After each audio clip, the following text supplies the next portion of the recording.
भगवान अपनी बाल लीलाएं जो माँ यशोदा और गोपियों के बीच में कर रहे हैं, जो ब्रजवासियों के जीव के सामने प्रस्तुत कर रहे हैं प्रभु, उसका सीधा सा अर्थ है ठाकुर जी मानो समर्पण का नित्य अभ्यास करा रहे हो हम सबको। क्योंकि सफल बनने के लिए अनुशासन, समर्पण का नित्य अभ्यास बड़ा जरूरी है। अगर समर्पण का अभ्यास छूट जाएगा तो व्यक्ति फिर भक्ति से हट जाता है। जो भी इंद्रिय बगावत करे उस पर अधिक सतर्क रहने की जरूरत होती है मनुष्य को। 5 कामेंद्रिय, 5 ज्ञानेंद्रिय और 11वां मन, इन 11 की 11 चीजें माँ यशोदा की और नंद बाबा की, श्री कृष्ण की सेवा में लगी हैं। एक भी इंद्रिय इधर से उधर नहीं है।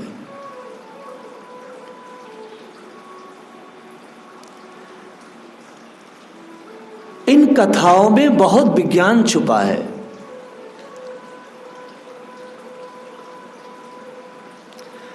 समर्पण मन, बुद्धि और अहंकार का करना ही आवश्यक है। इनका ही समर्पण है। मन लगा है माँ यशोदा का भगवान में, बुद्धि लगी है, सारा अहंकार लगा है। और जबकि शरीर जो बना है वो 5 तत्वों से बना है।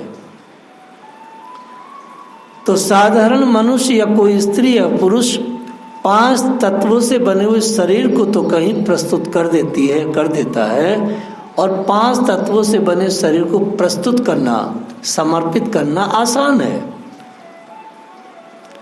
ये 5 चीजें क्या हैं हम सब जानते हैं। आकाश, पृथ्वी, वायु, अग्नि, जल, और ये 5 चीजों से शरीर बना है। लेकिन जो 3 वस्तु और साथ में है, मन, बुद्धि, अहंकार, व्यक्ति इसको समर्पित नहीं करता। और समस्त गोपियों की यह 8 की 8 वस्तुएं श्री कृष्ण को समर्पित हैं, इसलिए उनका पतन नहीं होता।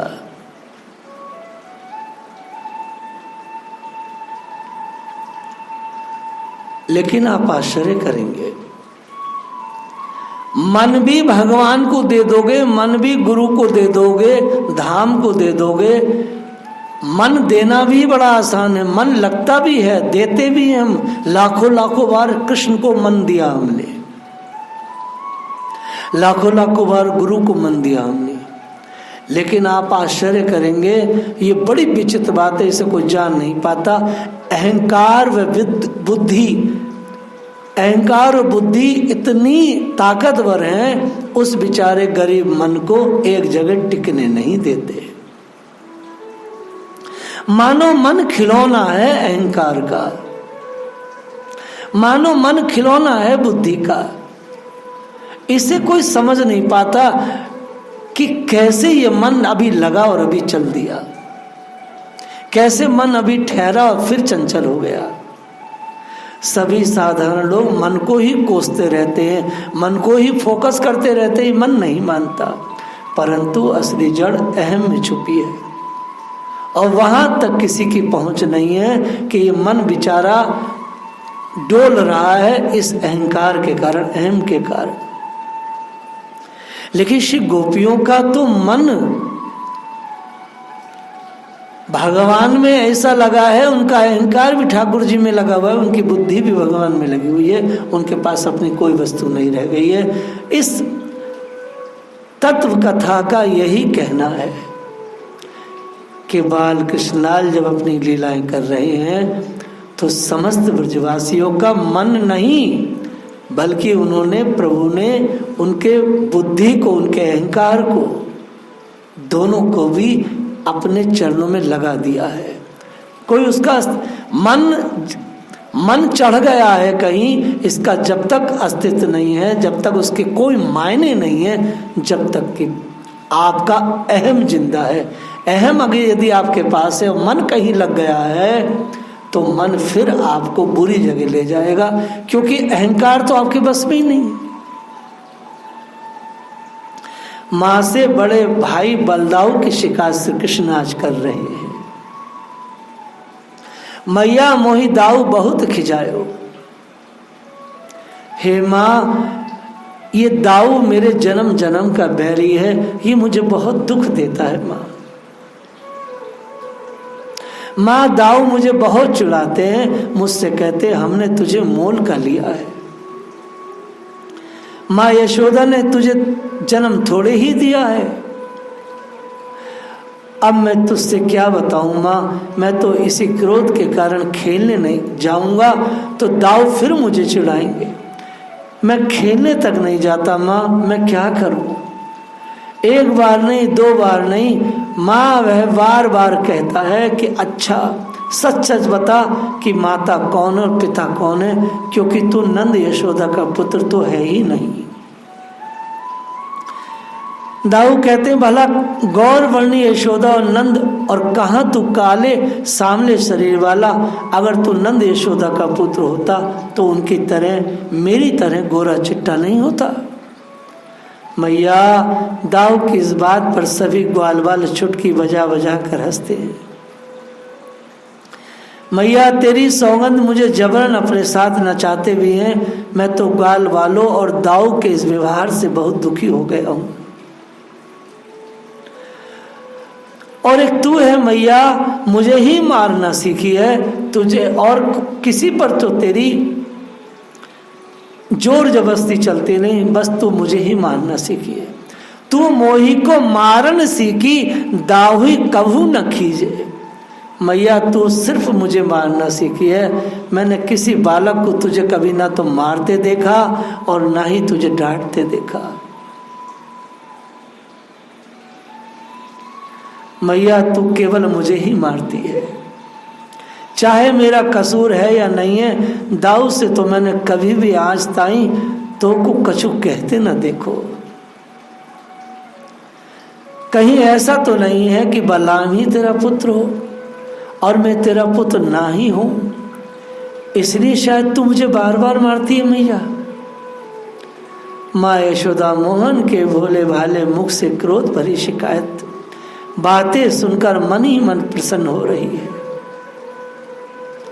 अब मेरा लाल इतना बड़ा समझदार हो गया है कि शिकायत भी करने लगा, लेकिन फिर सचेत होकर कृष्ण के क्रोध को दूर करने के उद्देश्य से कहती है, हे कान्हा सुनो, यह बलराम तो बहुत ही झूठा चुगलखोर है, आज से नहीं बचपन से धूर्त है, बचपन से यह ऐसा ही है। मैया कान्हा को विश्वास दिलाने के उद्देश्य से कहती है, हे कान्हा देख, मैं गोधन की सौगंध खाकर कहती हूँ कि मैं ही तेरी सच्ची मैया हूँ और तू ही मेरा पुत्र है। तू इस दाऊ की बात का बुरा मत माने कर बेटा, तू उसकी बात का बिल्कुल बुरा मत माने कर।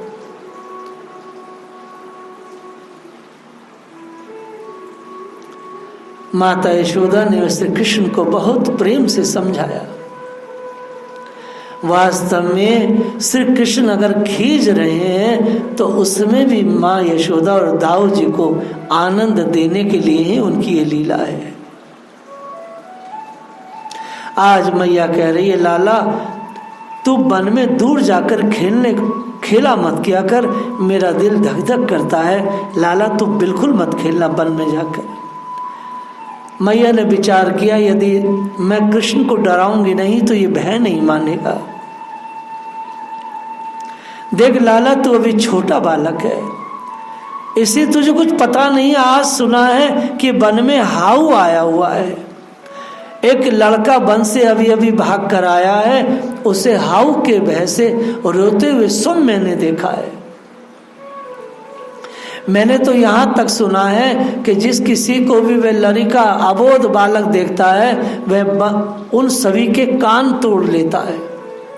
इसलिए कान्हा तू वन में खेलने मत जाना। खेलते हुए बालक आपस में कह रहे हैं, चलो भैया, मैया ने मेरे सामने खुद कन्हैया ते कही है कि वन में ज़्यादा नहीं जानो है, हाउ आ जाएगो, जल्दी जल्दी चलो। हाउ की बात सुनते ही बलराम जी ने श्री कृष्ण को तुरंत अपने पास बुलाया। वास्तव में श्री कृष्ण दाऊ जी की बात तो मानते हैं, लेकिन वो इतने ही मानते हैं जितनी की जरूरत है। नहीं तो श्री कृष्ण ही दाऊ जी को खिंचाते रहते हैं, और ये तो झूठी बात है कि दाऊ जी उनको कष्ट देते हैं, बल्कि वह तो लगातार दाऊ जी को ही कष्ट देते हैं और उन्हें खिंचाते रहते हैं। ये पक्की बात है। खेलत में को काको गुसैया। भगवान श्री कृष्ण बालकों के साथ खेल रहे हैं और खेलते में लगातार वो हारते हैं, और हारने के बाद भी दाव नहीं देते हैं और झूठ बोलते हैं, और झूठे ही वो जीत जाते हैं। लेकिन ब्राह्मण बालक आज श्री कृष्ण से झगड़ने लगे।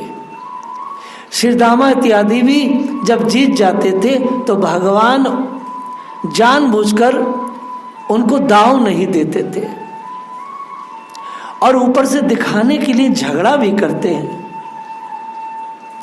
आपस में ग्वाल वाल कह रहे हैं, साथ साथ खेलने में साथ साथ बराबर के साथी होते हैं, इसमें कोई ना तो बड़ा होता है और ना छोटा होता है। खेलत में को काको गुसैया।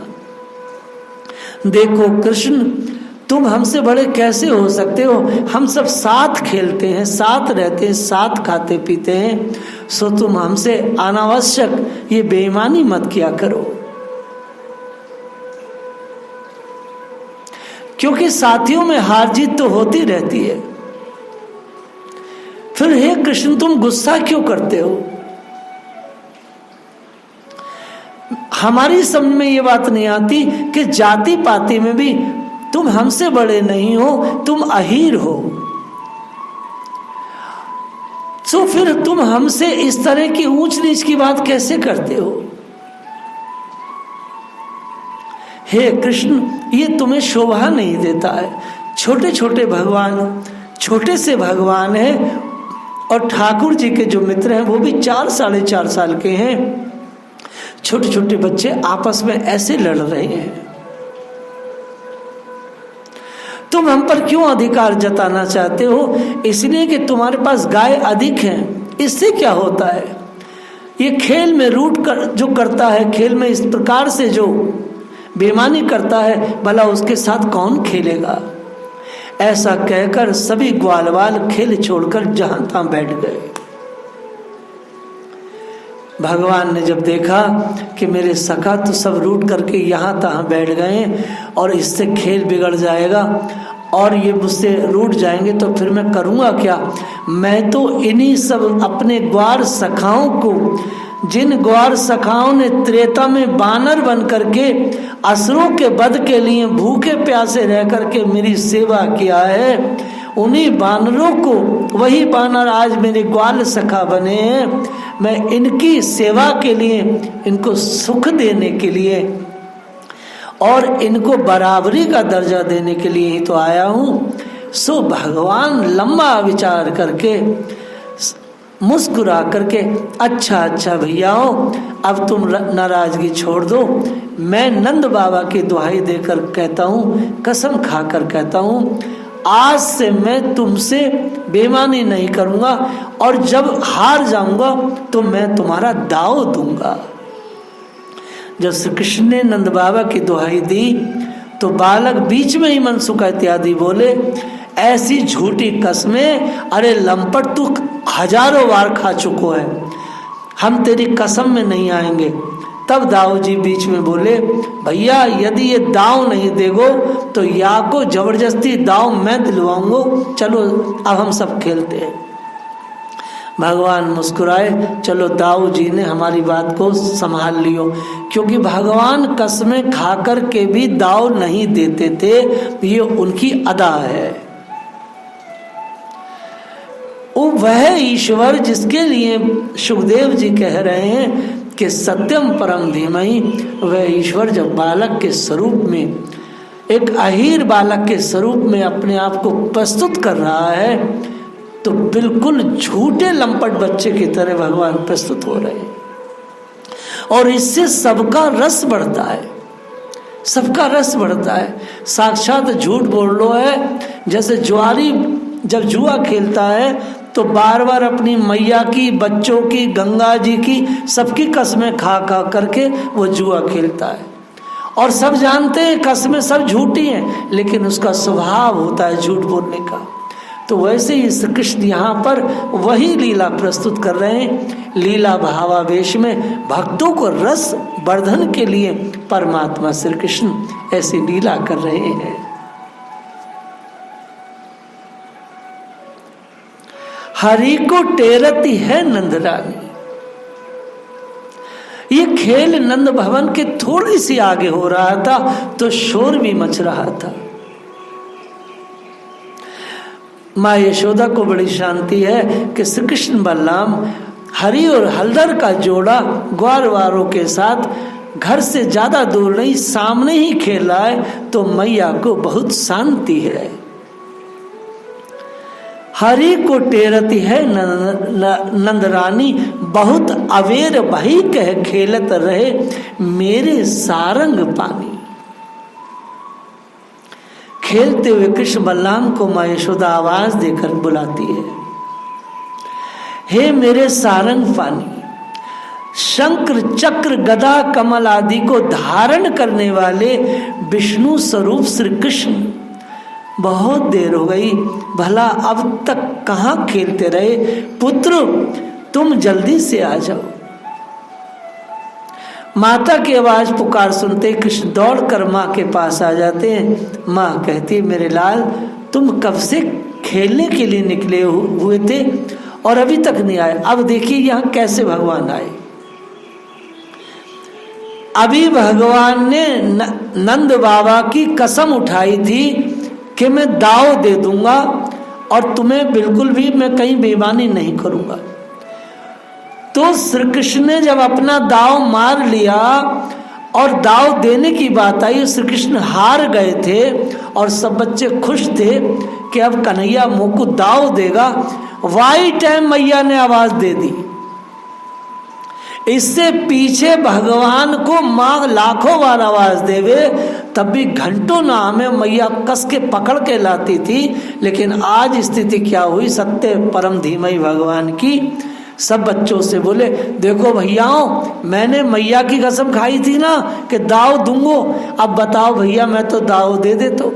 अब सामने मैया खड़ी है, मुँह को जोर जोर से बुला रही है, रुआसी है रही है, तो भैया अब मैं दाव देने में अपने को असमर्थ पा रहा हूँ, सो भैया अपन राम तो चले। और सब बोले, देख भैया तूने आज भी बेईमानी कर ली। अरे मैया 2 मिनट रुक जा, दाव दे रहा हूँ, कृष्ण 2 मिनट रुक जाओ। ना भैया, ना मैया मैं आ रहा हूँ, तेरी बात बिल्कुल मानूंगो, ये इनकी क्या है, जे तो मोह बिगाड़ रहे हैं। और भगवान फिर बेईमानी करके भाग गए मैया के बुलाने के नाम पर। यह है भगवान की चतुराई। माँ कहती, मेरे लाल तुम कब से खेलने के लिए निकले थे? देखो नंद जी तुम्हारे बिना भोजन नहीं कर रहे हैं। अरे मेरे गोपाल, प्राणी मात्र की प्रतिपालना करने वाले प्रभु, अब तुम शीघ्र ही जल्दी से अपने मुंह हाथ धो लो। मैया ने ठाकुर जी के चरण पखाड़े, मुंह को पूछो और दोनों भैयान को, कृष्ण बलराम को भोजन के लिए नंद बाबा के बगल में बिठा दिए। जेवत काना नंद इकठोरे, भगवान नंद बाबा के साथ खा रहे हैं।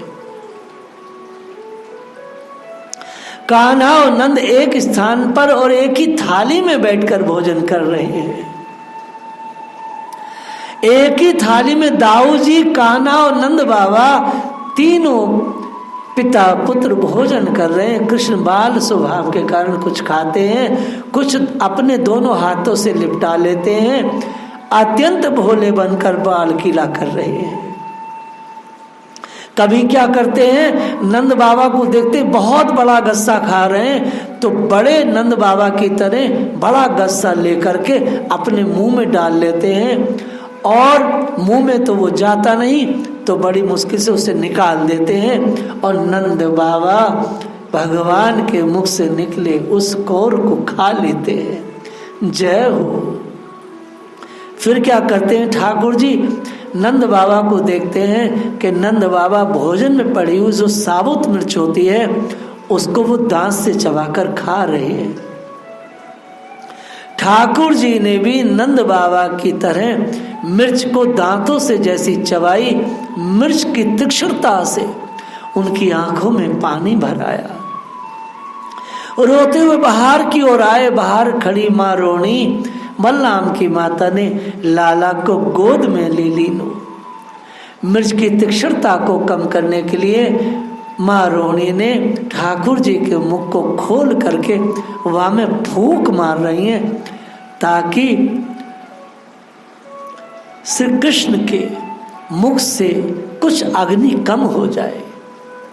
सूर्य जी कहते हैं इस बीच नंद जी मीठा कोर दे करके श्री कृष्ण को मनाने की चेष्टा कर रहे हैं। लाला मैं तो से बार बार कह रहा था कि मेरे पुत्र तू मेरे तरह मिर्च मत खा। तो भगवान बोले तो तू क्यों खा रहा था बाबा फिर मिर्च, मैं तो तेरे ही तरह खाऊंगा ना भोजन।